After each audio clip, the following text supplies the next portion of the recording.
odonjo odiochienge mar ariyo kawuono. Inspector General of Police has already sent us a team from the headquarters to support the county team to make sure that we get to the bottom of that act that happened yesterday. Migawo mar arita oyango ni obila oseor mati mapedha ne achije ma itudo gi bambo kendo nego nyako ma jahigni 13 Suba North. Sasa wakati nilienda kuangalia fishi, sasa nikiona nikafahamisha wangu. Wangeenda watu ile mwili ndio nirudi nyumbani. Ndio sasa tuendelee na maisha. En buok bang' nyadendi moro duogo pacho dweche 8 bang' ka ringre moro ne oiki ka igalo ni en ema ne otho e gwenge mag Nyaribari Chache.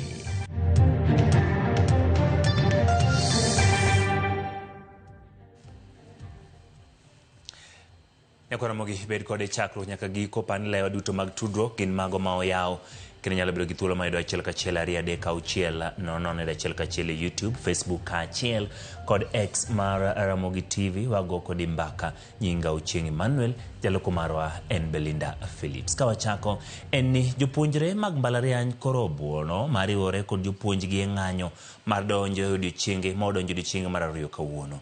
Thoth klese nojwang' ka jotije mbalariany nyono ka tiendgi ni ok gibidok e klas nyaka piny owacho chulgi gopegi. Simfros Okinda mioler.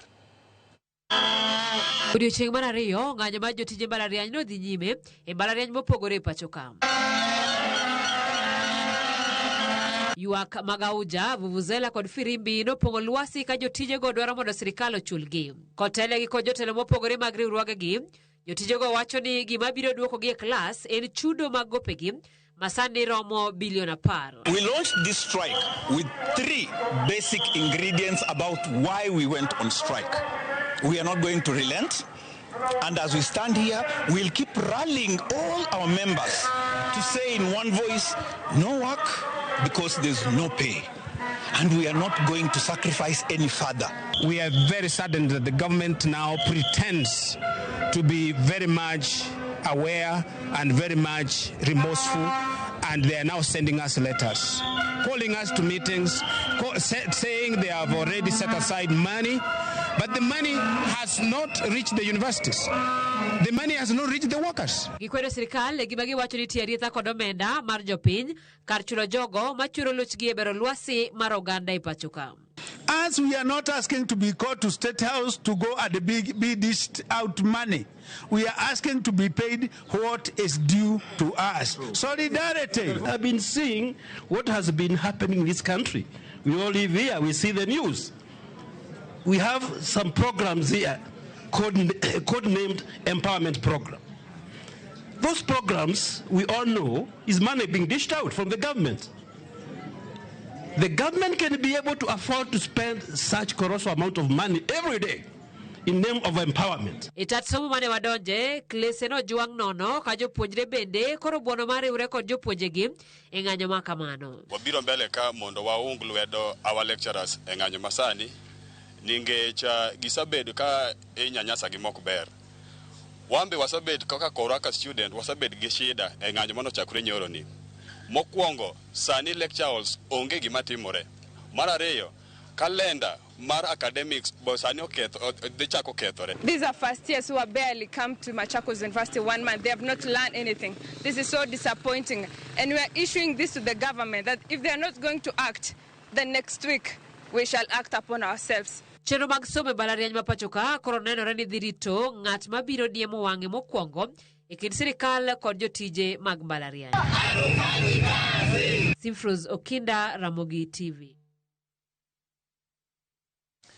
Jochiw thieth ma gin nurses kaachiel gi nyamrero e kaunti ma Siaya ni odiochieng' mar ariyo mar ng'anyo. Jochiw thieth go ywak ni tend kaunti no osebedo ka chulo gi omenda mana nus ka hola, omenda mag sako kod okoma mag thieth ok osebed kichwalo e agulu. Ma biro e kinde ma jochiw thieth e kaunti ma Nairobi bende chako ng'anyo margi ayango odiochieng' ma kawuono. Judith Omondi nigi mathoth.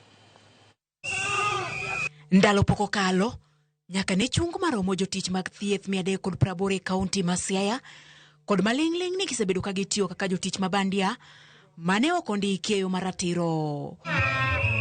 Kaka wuono yamo mager pod kudho e kaunti no kod ng'anyo mar jochiw thieth mag nurses kod nyamrerwa manie odiochieng' mar ariyo. Jochiw thieth gi osebedo ka ywak ni osara ma imiyo gi nus ok chul gope mag bengi mag okumba mar thieth mar SHA kaachiel gi ng'eto ma owinjo chwali agulu mag keno. Awayolo ojogore gi lak wawuok kendo wane ng'anyo. Gigo momiyo wane ng'anyo en ni jogi odenyo pok ochulgi to kendo pesa ma onego bed ni sirikal ng'ado ga e salary titero ne bank ing'ado mondo ochulgo SHA, ing'ado mondo ochulgo insurances kod SACCOs ma jowa nitie. Pesa gi ing'ado tok ter. En sirikal ma county ema ng'anyo ni jopiny. Sirikal ma county ema mayo jopiny gima muhimu miluongo ni chieth ma kamra mara gi chulo ushuru ma mondo giyud chieth makare. Bang' ng'anyo ma okwongo mane obedo e kaunti ni ne omigi singo mar chopo dwarogi e thuolo mar ndalo 30, singo ma pok gineno nyaka kawuono. Sirikal ma Siaya County ok ochopo e winjruok mane waketo ndalo moko 30 mokalo. Koro wakwayo jopiny ni ka gineno ka wanoko to gisirwa. Ndalo 30 nokalo by last week to onge gima nosetim nyaka kawuono. Omiyo mano ne wamiyogi strike notice mar ndalo 7. Ndalo 7 okalo ka kata wuoyo kuwuok kodwa. Komachielo e kaunti ma Nairobi bende jochiw thieth gini mana kod ywak achiel mar osara ma ing'ado okumba mar thieth e kind mamoko. Since beginning of the year, the third-party deductions or they started being, they used to pay net salary. So we kept on hoping that they would improve. Until now it was too much. The health workers started being taken to CRB. The banks were on their neck such that when we get that net, it is taxed as interest on the loans that were behind. Here we are representatives of many thousands, of more than 6,000 healthcare workers in Nairobi that have received their salaries and who are going to down their tools in the next 1 hour. Ma biro e kinde matije mag jochiw thieth mag UHC bende pod ni e mudho bang' migawo mar thieth winjore kod riwruok mar governors ni koro ok bindik geyo ma ongirore nyaka chop omenda yudre higa manyien. Jumbe 2 ma okalo riwruoge jochiw thieth ge ne omiyo piny owacho ndalo 21 to gidhi e ng'anyo pacho kama ngima. Judith Omondi, Ramogi TV. Jatend migawo mar rita kwe ma iye Kipchumba Murkomen ywago medruok e weche mag lwenje mag udi kod kit chwech e alwora mar Imbo ma piny Kenya kod Nyanza. Koyango ni ogai mar obila osero kwach kiche kaunti ma Mabei mondo tim nonro wi nek nyaka mar nyako majegni 13 manyonegi gi ji ma ok ong'ere gwenge ma Suba North. Murkomen olosero mar jukwaa la usalama kama ne gilalore weche mag arita kaunti ma Kisumu. Millicent Adhiambo ni giler mathoth. Kane oloso e limbe mare motis ni jukwaa la usalama e kaunti ma Kisumu kawuono, oyango ni weche mag rocho ratich nyithindo manyiri kod joma mine osemedore pacho ka ahinya to e alwora mar Western kod Nyanza. Gino momiyo gai mar obila oseoro okwach kich e gwenge ma Suba North e Homa Bay mar timo apedho mager e wi nek japuonjre ma jahigni 13 mane oyud ka obambe kendo bang'e owang' gi asid ma otho. Sexual and gender-based violence is very prevalent. In this county, the national average is 32%. In this county, it's 36%. And in this region also is higher. You are aware that yesterday there was a girl who was filed and brutally murdered. And the Inspector General of Police has already sent us a team from the headquarters to support the county team to make sure that we get to the bottom of that act that happened yesterday. Murkomen bende ne ogodhoge piny e wi tulo mag tong' kaunti ma Kisumu kod Kericho kowacho ni jotend loch nanga e alwora go nyaka koro ti kanyakla e neno ni gifwenyo kendo thiro njore mora mora manyalo limbo e tong' kuonde magiritogo. But also there is a border issues between here and Kericho and Nandi, and that's being handled, and I've told the Ngao people to accelerate the process. There are some administrative units at the border that needs to be aligned so that then the chiefs on both sides can have better conversation to solve these issues amicably. Bende ne ogolo siem mager ni kweth njore molieko ni luongore ni 42 Brothers, China Squad kod Mbogi e kind mamoko mosebedo ka kelo kiondko kod luoro ne jopiny. Oyango ni ndalogi okayo kendo ni jogo masiro gi lwedo ibiro rakruok godo kolure kod chik. All those criminal activities that are being undertaken in groups in the name of gangs, 42 Brothers, China Squad, Mbogi, all those groups. From a national perspective, we are going to have one clear direction how to dismantle these gangs. The people who are financing and the people who are hiring them must be engaged to peacefully exit that business, or the police will take the necessary legal action. Ewi mano, notudo medruok mag maundu gi math kod nyupo mag kwong ma ok opuodhi kaachiel kod tiyo gi yedhe mamero ji koyango ni Kisumu nitie e thuolo mar adek e tiyo kod kwong ma ok opuodhi pachoka kendo namba 5 e tiyo gi yedhe mamoko mamero ji. Kuom mano, osingo mar biro neno ni okawo okang' mowinjore mar timo apedha kendo tieko midhiero makamano. When it comes to the proliferation of illicit alcohol, Kisumu is also the 5th leading county in the country when it comes to use of or substance abuse, including use of drugs. We had agreed with the National Police Service that there must be special operations in the whole region to make sure that we target the perpetrators. Jatelono otieko kayango ni mibadhi mogo tach e tendo bila mapachoka ema medo ketho tudruok makare e kindo bila gi jopiny kowacho ni sirikal dhi keto lokruoge makare mabiro tayo ndiko mag obila mabiro gi ageta mar duogo yie kod geno e tij obila. Millicent Adhiambo, Ramogi TV, Kisumu County.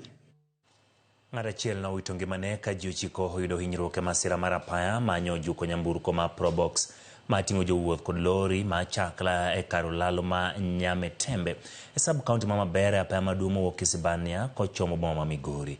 Jopiny koro golo kwayo ne piny owacho mondo rang gik ma inyalo tim e duoko piny masiche mathoro timore e olalono. Jo Juma miyowa mathoth. Kalore kod lipot mogol kod obila e sub county ma Kuria West, masirani mar apaya mane otimore kar saa achiel mar midhiambo mane ojuko nyamburko mar Probox mating'o jowuoth kaachiel kod lori mar chakla ne weka dereva mar Probox ne owito ngimane. Jatend obila e sub county ma Kuria West Ruben Bet yango ni jowuoth mamoko 9 mane idho nyamburkono mar Probox noyudo hinyruok mopogore opogore kendo gidhi nyime kod thieth e osiptende mopogore opogore. Joneno wa nyamburko mar Probox ne oriko wuok e boma ma Migori ka ochomo Isebania. Kalori mar chakla to ne oriko wuok e boma ma Isebania ka ochombo ma Migori e kinde mane masirani otimore. Kati ya trailer ilikuwa inatoka upande wa Sirari boda ikatelemka kuja hivi ikakutana hapa kwa daraja katikati kabisa, wakagongana na Probox ana kwa ana. Wale majeruhiwa wamepelekwa hospitali. Jodak Mama Bera wacho ni karolalo ni mane masirani otimore osebiro kanyo mogand mathoth osewito ngimagi ka gidwaro mondo koro piny owacho koro konygi e yaro laloni ma Nyametembe. Naomba waje waangalie hii daraja ipanuliwe, manake ni ndogo sana, ni nyembamba sana, kali hata kupishana kwenyewe huwa zina mpaka isimame ama ipunguze mwendo. Ikija na mwendo kali wa kasi kabisa lazima ajali itatokea. Jomba serikali itubanulia hii daraja ikuwe kubwa. Hii daraja ni finyu. Juzi tumepoteza watu wa muhimu na wakapoteza maisha, hata miezi 5 ijaisha. Tena leo hii imetokea. Tunaomba serikali itusaidie kwa hili jambo, itubanulie hii daraja ikuwe pana, ni pana sana, itubanulie daraja. Jodak Mama Bera bidwaro mondo koro ket matute ya payane to enye machiegro laloni mondo koro kony e masiche mag apaya. Pia mimi ni dereva. Mimi kitu ningeomba katika hii daraja, hii sehemu, hii daraja imekuwa kwenye kona. Unapotoka upande wa Isibania, hata kama ukiwa na gari kubwa, hii sehemu inatakikana iwekewe pumps, kwa sababu ile pumps inasaidia saa zingine unatoka juu ukiwa na mwendo wa taratibu. Watusaidie, watuwekee pumps kama hata ni 2 maana hii sehemu iko kwa kona, mtu akitoka pande hii wanapata kuonana. Kama ne masirani ne otimore, osebedo kanyo moganda wacho ni osekelo lal mangi mathoth mag oganda.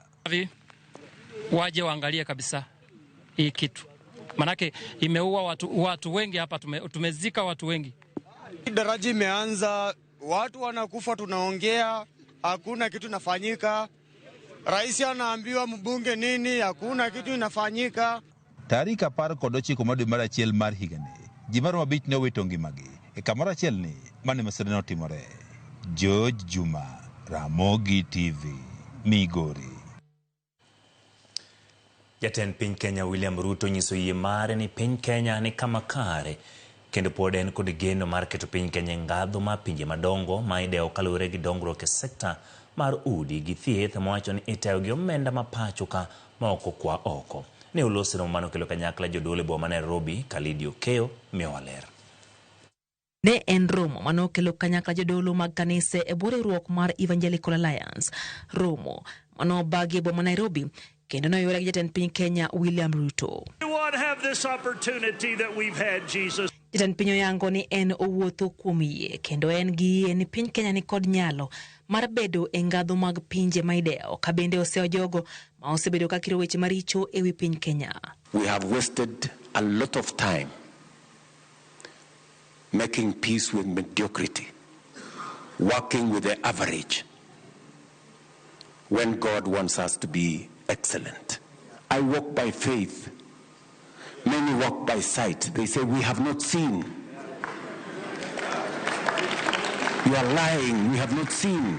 Onyiso mor mare ni chenro mar gedo mar udi mane ogonyore tawo gi omenda jo Kenya maromo bilion 600. Bende wacho ni sirikal rieyo kuonde ma pod kelo midhiere sekta ma thieth ka geno mare en ni oganda jo Kenya biro yudo thieth e kinde mabiro e yo mayot. The housing program is funded 100% by resources from Kenya.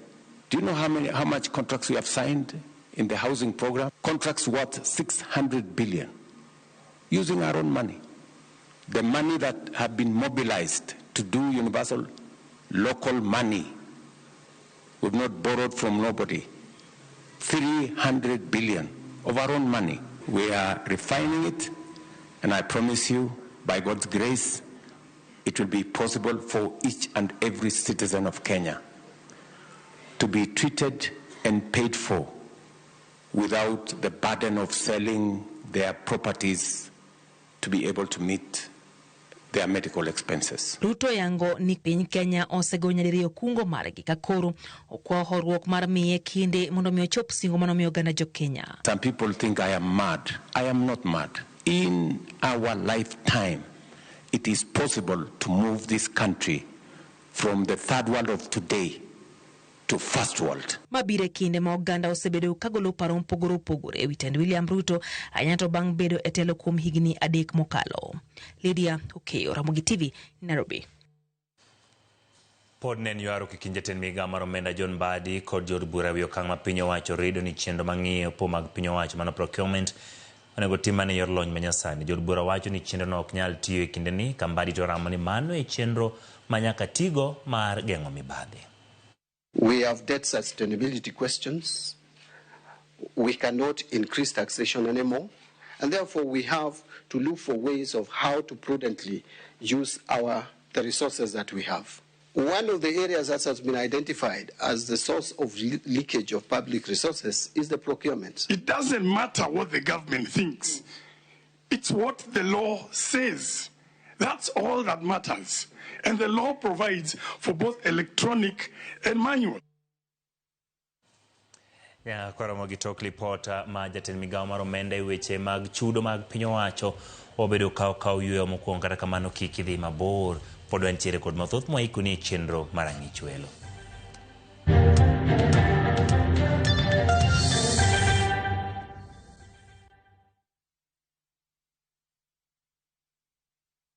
Saa zingine mambo kupata bila plan. Gas ndio imeisha, landlord akuache upumue, mtoto ni mgonjwa na bado ni mid-month. Usijibox kwa noma. Piga *531# and sort your emergencies with my Mobi Civil Servant loan. Iwe usiku au mchana. Kama wewe ni civil servant, sasa uko sorted. Dial *531# and get up to 20,000 shillings and pay from your next payslip. No paperwork, no guarantors, no drama. Ni wewe tu na simu yako. Register now and see your limit in seconds. Built for Kenyan civil servants. My Mobi. Iko sorted.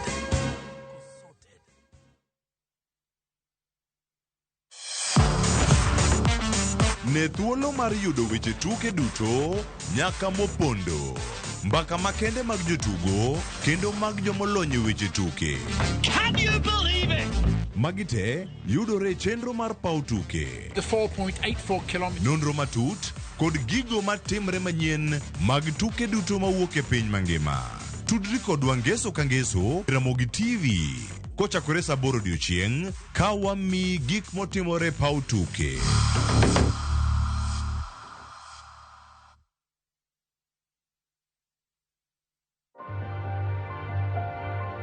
My skin is my identity, my strength.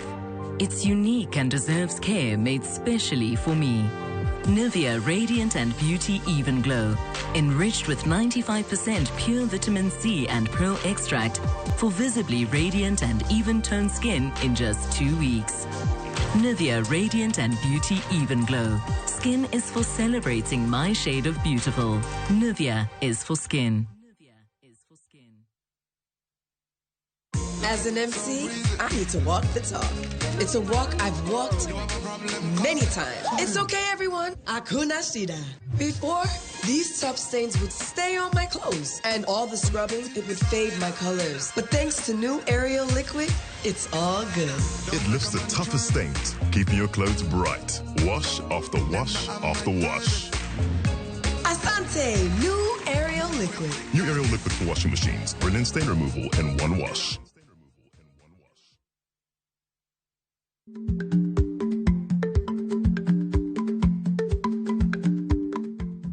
Icha gweno to icha ogwang'. Matiende ni, kapok ing'ado bura ewi wach moro amora, kuong inon ng'ama rach.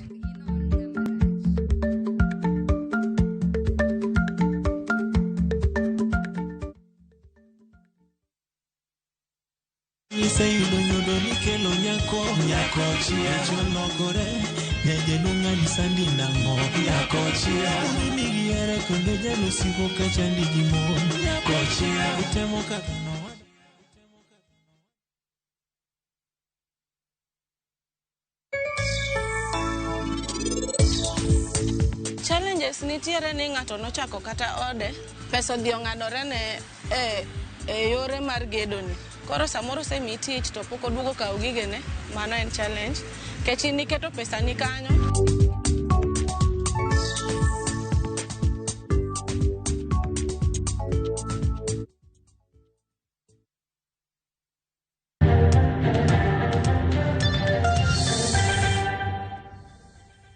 Erokamano kuom medo kete Ramogi TV chenro mar ang'ich welo. Doho mamalo ochungo chenro matimo lokruok ne katiba mondo ket agulu mar NGCDF ngaf kod mano mar senators e katiba no. Doho nong'ado ni kik chwal paro ma chikno ne jatend piny ni ketie koke nyaka chop tiek winjo ng'ur manochwal gi riwruok ma Katiba Institute ma kwedo chenro no. Efi Nyakidi nigi ler. En paro mar chik mageto neno ni orwakie katiba aguche mag omenda magin NGCDF ma jood bura tayo ka okale komiti moyiedhi. Ngaf ma women rep dhiro godo chenro mag dongruok e gwenge kod magulu ma senators dwaro ni okonygi e tayo chenro mag menyo kaka counties itayo. Makmana ni chenro mag od bura madhiro lokruok makamago ka okale loko katiba pod medo yudo hinga ahinya to kaluwore gi okang' ma doho yie kod kwayo mar riwruok Katiba Institute ma kwedo chenro no. E bura mane ochwal gi Katiba Institute nitie weche ariyo madito. Mokwongo en ni agucho omenda adek goeko mag NGCDF ngaf kod mar senators dhi ataro mar chik kendo rocho dwaro mar katiba kendo chenro mar chwalo paro mar chik no endo kendo kaka ne okaw pach jopiny en yo mar riwruogno neno ni okoluwo chik kendo ne oketho mane omenda e aguch jopiny. Mar ariyo en ni paro mar chik no endo ni kod weche manigi oteku manyaka to losi mana ka okale ombulu mar paro madhongere dendo ni referendum. E ng'eto mare tinende doho yango ni ywak ma opedhie burano ni kod pek kendo gin weche mamulo chuny katiba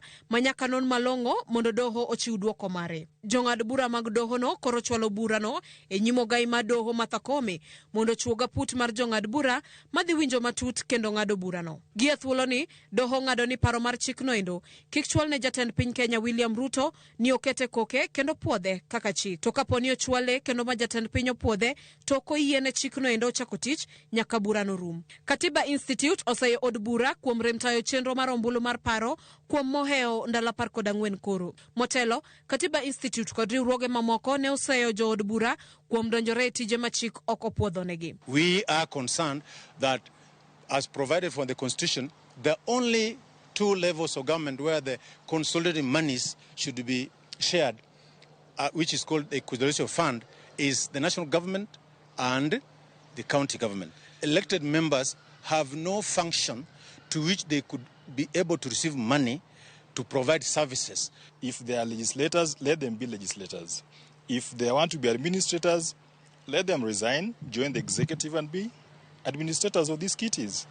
But doing both is really something that is against the Constitution. Burano koro idhi winj gi apudno ma igeno chuogi gi ogai madoho kendo maduoko margi dhi rieyo yo manyien ma jo Kenya dhi luwo ka otenore gi aguch omenda go. Efinye Kidi, Ramogi TV, Nairobi. Ogai manyien ma duond bura ma Safina Jimmy Wanjigi osingoni pononi oyier kaka jatend piny e yiero mar higa ma 2027 odhi chungo kang Kenya dhi nyime gi chulo gope maromo trilion 12 maonge adiera margi. Wanjigi wacho ni piny owacho nego ler jopiny ni gope ma kamago ne okaw e kinde mane kaachiel gi siemo ne jopiny chenro mag dongruok mane hola ma kamago ne otimo.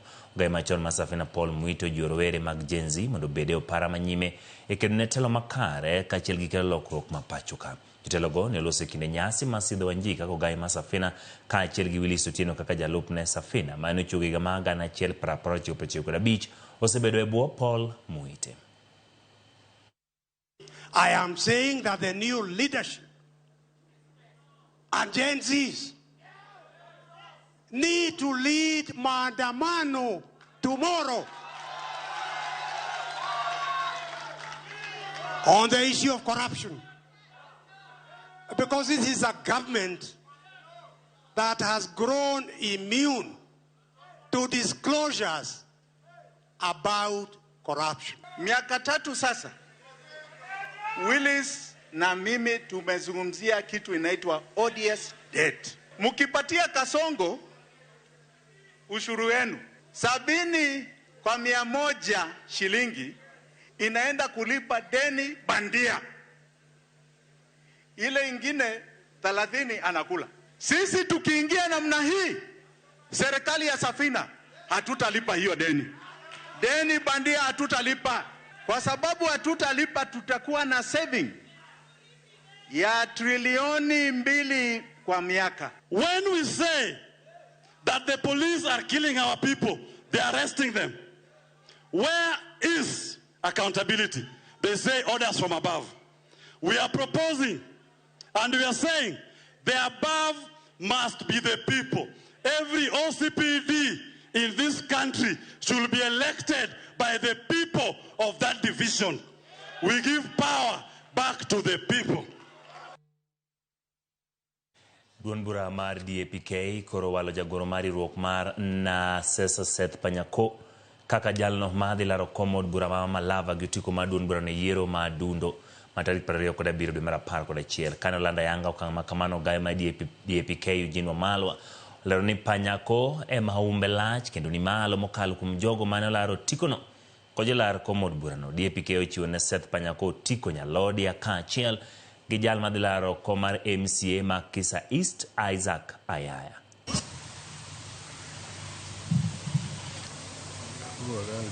All right. Today we are very, very pleased to have received the report from the polling firm that we had contracted in our last management meeting.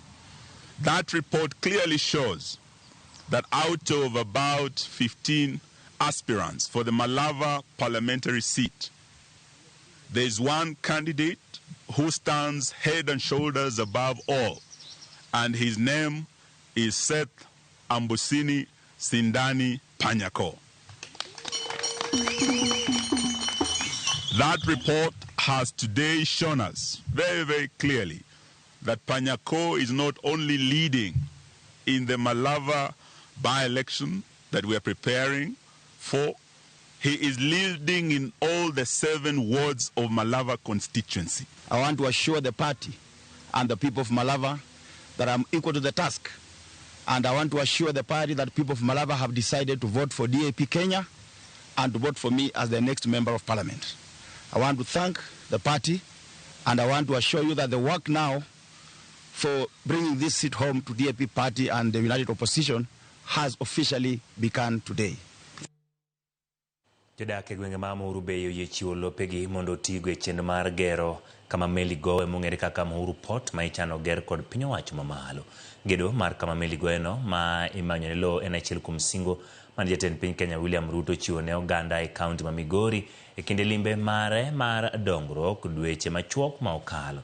Jokanyo duol mochung' ne weche mag Law National Lands Commission ne obedo kod twak kod oganda e gwenge mag Muhuru Bay kama oganda oyie mar chiwo bath lopegi ka piny owacho bende dhi chulogi. Nyakwana mga jwang' report motenore kod mano wabro kelo ni bang'e e wi kaka gwengego ji osechiwo lo ma bende jatend piny Kenya William Ruto bro bedo kachako e gedo mar cargo mar meli parni e gwenge ma kaunti ma Migori pogi bedo kod kamiluongo ni Paya kawantiere godo e kaunti ma Kisumu kaachiel kod e gwenge mag Homa Bay. Wan gigero ni ma Migori bende ibro tim report machal kamano ibro yudo e nyime kanyo. Dendi moro mane igalo ni otho ma owiki oduogo pacho dweche 8 bang'e kendo we anyuola mare kod buok.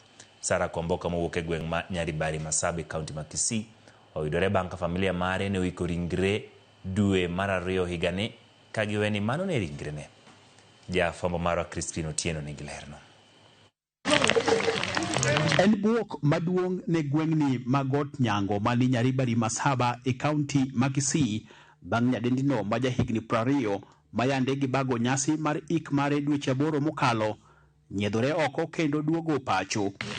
Tarik 5 dwe mar 11 higa mokalo mar 2024 Sara Kwamboka ne olal apoya kendo familia mare ne ok nyal yude. Bang' dweche 4 ripot ne ochopo ni ringre ne oyudi e kar kano ringre manie hospital Magucha e boma Makeroka. Min mare kod anyuonde mamoko ne odhi ma oyango ringre Sara e kinde no. Sasa wakati nilienda kuangalia finisho, sasa nikiona nikafahamisha wangu kwa meno hata ni uso. Pichani ema ne otigo e sandug ik mar mosenindo e kinde no. Ruoth ma gweng'no bende ne ogolo oboke mar yango tho mani kod tarige mag nyuol kod tho mar Sara. Dweche 8 bang'e jal mane iwe ni otho ogoyo simu kendo ludo i anyuonde. Sasa ile na simu lady akaniambia sasa nataka muongee na mtoto wako. Amwambia mtoto gani? Akaniambia Sara napiga simu. Sara nikastuka ngatoa ile sugulia kwa jiko nikaweka chini. Sasa hatuna pesa. Venye tuko hivi tuko maskini. Chenye tulikuwa nacho tuliuza tukamaliza. Ndio huu mwili ukazikwa. Ne wamanyo Sara manyaka sani otamni ok nyal donjo e dalagi. En adieri ni Sara Kwamboka ngima kendo ringre mane oiki en mar ng'ama chielo ma ok en. Ne wapenje matut e wi kuma ne odhie e kinde mane owinjore obed e klas 12. Hiyo wakati hiyo nilipiga simu. Sasa nilipiga haiku inafanya nikaenda kupiga ya mzee kakata. Wich bar koro ni kuom familia mare mar manyo yor golo oko e bur ringre mane giiko gino madhi kawgi e kind siling 50,000 nyaka 200,000 kaluwore kod okinde mane gilosogo. Crispin Otieno, Ramogi TV, Kisii.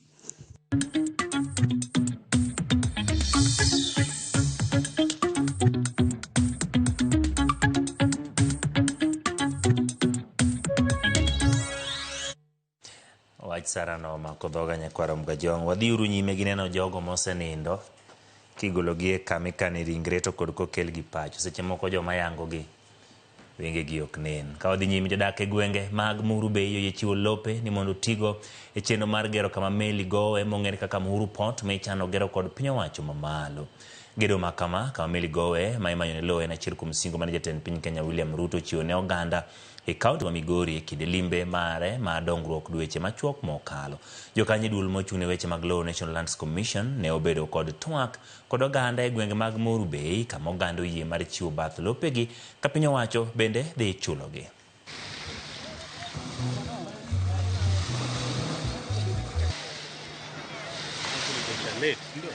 We're in the process of acquiring some land for that purpose for KPA. When you are carrying out the process of compulsory acquisition, it's not an issue of agreement, it's going through a process. So when you are doing the inquiry is to call upon those people that have been gazetted as either having an interest or being the owners of the land to present their claims and to raise any issues around the acquisition. The Wananchi have no problem with the whole process, and I think it looks like they are enthusiastic to have the project. One business marwa the improve nikech wan joma ne wabro supply items gikmage kaka chiemo kuom joma dhi dak kanyo wabro supply gi items kaka mag pur kech we are close to one joma chigni kanyo koro paya no bro improve kata business mag community kwa hivyo wanodwaro ni paya no ger koro ginyiso wane gidhi chako to kwane okwalalamika nikech wawinjore gidhi chako koro bedo ni gidhi chako kanyo to pod wadhi dak kanyo kaka wan wa joma utegi ni kanyo tok kosechulwa kore ka gibiro golowa kanyo ka gibiro tiyo kacha an kaka nyithindo osebedo joma dongo gibo yudo tich kacha magi nyalo tiyo to an kaka an miyo anyalo yawo tenda moro kacha atedo chiemo gimoro amora nyalo timo kanyo. Kaka yo mar bero sekta malimbe kod medo kwano welo malimo kaunti ma Siaya piny owacho mamalo osingo mar bero kare ywa welo mar hembko mane wike jalup jatend piny Kenya mokwongo Jaramogi Oginga Odinga mayudore pare makango ka Jaramogi e gweng' manyamira e kaunti ma Siaya kolose kinde limbe mar rango chal mar hembko no jago mingire weche mag limbe pacho ka Umi Bashir wacho ni kar hembko no ting'o historia maduong' ma piny Kenya kendo nyaka koro lose rang'iny mowinjore mar medo ywayo kwan welo mabiro neno kama thuon ma Jaramogi ywe. Bashir wacho ni medo bero kare ywa welo no biro medo kwan omenda ma piny Kenya yude sekta malimbe kendo kelo ber ne uchumi e kaunti ma Siaya. Federal government, we want to make sure that we safeguard all our heritage and our history as a country. Jaramogi Oginga Odinga is a renowned legend when it comes to Kenyan politics, when it comes to Kenyan history. So the fact that we want to open up this side of Kenya on matters tourism, we found it prudent that we must look at the site here. We must envision how we can empower the youth in terms of job creation. So opening up this whole site entails rehabilitating and refurbishing the museum here, the mausoleum here. We are happy, and what we want to do is invite all other Kenyans, everyone else from all walks of life, to please come visit Jaramogi Oginga Odinga Mausoleum. Karibuni sana, karibuni Bondo, karibuni Kango Kajaramogi.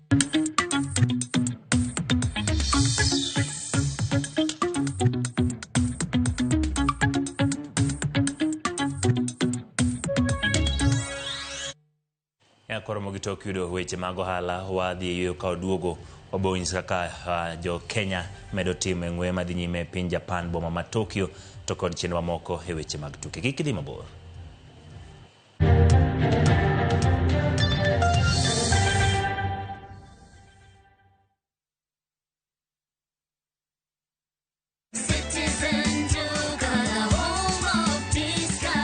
Looking for an unbeatable deals, Citizen Duca has you covered. Get 1.5 Jik regular bleach at 745 shillings, down from 798 shillings. 800 grams bar soap at 205 shillings, down from 230. And 200 grams toss at 79 shillings.